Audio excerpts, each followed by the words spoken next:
Sudarlun GS, pria asal Banda Sakti, Kota Lok Sumawe ini kembali harus menginap di dalam jeruji besi.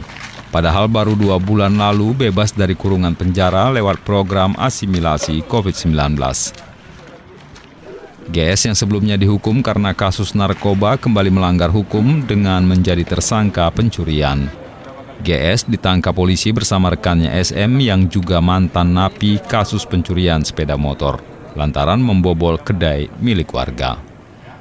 Menurut keterangan polisi, tindak kejahatan 2 mantan napi ini berlangsung saat subuh di kawasan Menasah Masjid, Kecamatan Muara II, Lok Sumawe. Itu baru keluar dari LP ya, kelas 2A Lok Sumawe, bebas karena asimilasi COVID-19 pada bulan April 2020 dalam perkara narkotika. Dan SM bebas pada tahun 2019 dalam perkara curanmor.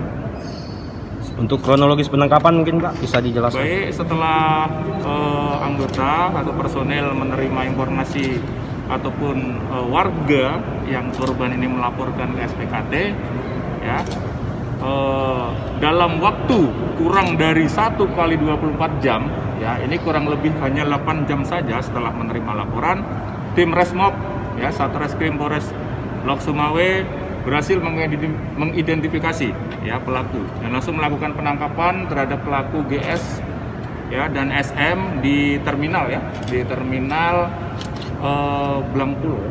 Blampulo Lok Sumawe ya, sekitar pukul 13.30. Dalam waktu 8 jam saja kita berhasil mengamankan kedua pelaku. Ada melakukan perlawanan. Untuk season pertama, bersama mereka turut diamankan barang bukti berupa rokok, palu, dan linggis serta sepeda motor yang digunakan untuk beraksi.